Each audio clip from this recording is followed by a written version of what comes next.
Bonjour la France sur Europe 1. Oui, les allergies au pollen, on en parle chaque année à cette époque, mais cette année, il y a une nouveauté. Une carte de vigilance des pollens a été mise en place par le Réseau national de surveillance aérobiologique. Alors dites-nous en plus, je vous en supplie, docteur, sur cette carte qui m'a l'air bien utile. Bonjour Daphné, bonjour à tous. Nouveauté, elle existe, mais là c'est vrai qu'on en parle de plus en plus de cette carte. C'est un peu une carte météo avec des capteurs qui sont répartis sur le territoire et qui permettent d'avoir un peu une météorologie des pollens parce que en fonction de l'endroit où on habite, eh bien, il y a les pollens qui vont bouger, il y a le vent, il y a les conditions météorologiques qui vont faire qu'on va avoir tel ou tel allergène. Parce que c'est bien ça le problème, c'est que les pollens, ce sont des allergènes qui vont créer un certain nombre de symptômes chez des gens qui sont sensibilisés, c'est-à-dire les allergiques. C'est le rhume des foins tout simplement. Mais ce ne sont pas les mêmes allergènes sur toute la France ? Alors non, ce ne sont pas les mêmes allergènes parce qu'en fonction, dans le sud, il fait beau avant le nord et donc du coup, vous allez avoir une saisonnalité qui va démarrer plus tôt. Donc vous allez avoir par exemple des pollens de bouleau qui vont démarrer plus tôt et généralement ça part du sud de la France. Des bouleaux. Parce que quelquefois, il y en a qui sont allergiques au travail aussi, hein, vous savez. Les gens qui sont allergiques au boulot, oui, mais là c'est vraiment de la vraie allergie au boulot, au cyprès. Ça va démarrer par le sud et puis ça va monter. Et puis on imagine la vallée du Rhône, on imagine les vents qui vont monter et tout ça, ça va emmener avec les pollens et ça va arriver dans vos narines. On va faire un petit tour de France avec cette carte, docteur, c'est l'heure de la météo des pollens.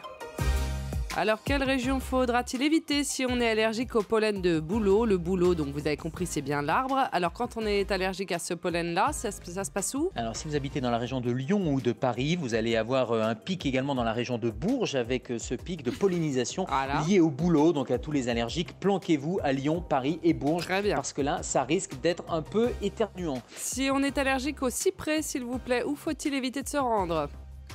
Eh bien écoutez, ce week-end, le pourtour méditerranéen sera à risque allergique modéré pour les cyprès. Donc attention à tous les allergiques, préparez votre stock de Kleenex.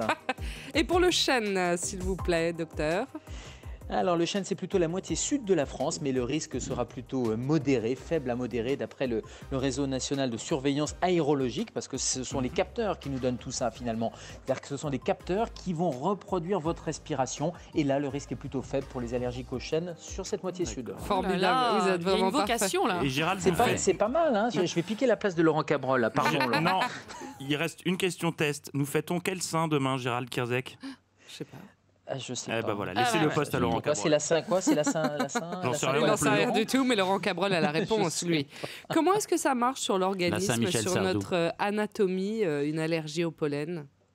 Alors, je le disais en introduction, c'est-à-dire qu'il faut être allergique, c'est-à-dire qu'il faut être sensibilisé à l'allergène. Le pollen sont des petites particules qui vont aller rentrer un peu comme la clé rentre dans la serrure. La clé, c'est le pollen. La serrure, c'est quoi ? Ce sont des anticorps qui vont réagir dans l'organisme. Et donc, cette clé qui va rentrer dans la serrure va déclencher un certain nombre de réactions inflammatoires. C'est la fameuse rhinite allergique. Vous avez la gorge qui va, à un moment donné, comme un chat dans la gorge. Vous avez le nez qui gratte, vous avez la conjonctivite.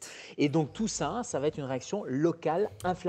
Mais de cette réaction locale inflammatoire, ça peut passer à quelque chose de beaucoup plus sérieux. Ça descend sur les voies respiratoires.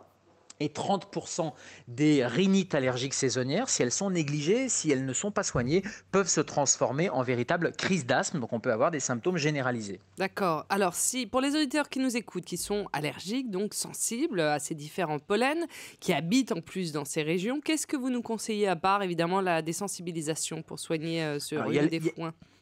Oui, il y a la désensibilisation, mais il faut s'y prendre un peu avant. Et puis c'est un processus qui est plutôt long. Il n'y a pas des petits réflexes, des petits conseils sympas ? Là, si, bien sûr. Déjà, il y a les antihistaminiques. Vous allez voir votre pharmacien ou votre pharmacienne, ils vont vous donner des antihistaminiques pour lutter contre l'inflammation et contre les symptômes allergiques. Et puis après, il y a des réflexes de bon sens à avoir. Alors on dit, il faut éviter de s'exposer. C'est vrai que de regarder cette carte et d'éviter de prendre un week-end, si vous êtes allergique au cyprès ou au bouleau, évitez de prendre votre week-end quand on est en pleine carte rouge avec une pollinisation maximale.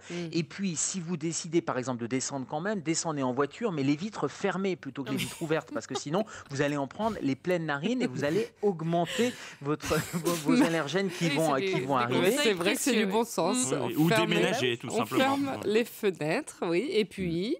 Pour vous dire aussi, par exemple, qu'il faut éviter, après une balade en forêt ou dans les champs ou à la campagne, de faire quoi ? De vous déshabiller tout simplement dans votre chambre, parce que si vous vous déshabillez dans votre chambre, vous allez mettre du pollen de partout. On se déshabille sur le palier, donc la nuit, vous vous déshabillez dans la salle de bain, vous fermez la salle de bain. En plus, avec l'humidité, ça va permettre de plaquer un peu au sol ces pollens-là et éviter d'en mettre c'est un partout bon dans votre champ. conseil. Et je vous assure que c'est des conseils qu'on promenez-vous donne à au quotidien. poil, mais oui, c'est vrai, après tout. Mais non, et alors, alors voilà, allons-y, promenons-nous à poil et surtout douchez-vous les cheveux parce que les cheveux, ce sont des attrape-pollen extraordinaires. Donc quand on revient d'une balade en campagne, qu'est-ce qu'on fait? On passe sous la douche, mais y compris on se lave les cheveux parce que ça va permettre d'éliminer ces pollens et ça va vous permettre peut-être de passer une nuit tranquille. Et puis la solution, c'est quand même le mauvais temps. Je suis désolé de vous dire ça, il va faire beau la semaine prochaine, mais la pluie, c'est quand même le moyen de plaquer au sol tous ces pollens. Et les allergiques le savent bien, ils adorent quand il y a de la pluie et de l'humidité. Bon, très bien. Merci beaucoup, docteur, pour tous ces conseils. Europe